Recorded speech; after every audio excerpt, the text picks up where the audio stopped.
I work 3 remote jobs from bed. I once delivered refrigerators in a snowstorms. You guys made suffering your thing. We figured out that it didn't have to be that way. Yeah, you figured out how to turn avoiding discomfort into an art form.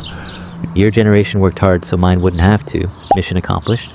We hoped for and expected more from you guys. You boomers just don't get it, Bob. Anyways, gotta go. My AI boss just scheduled an impromptu empathy sync.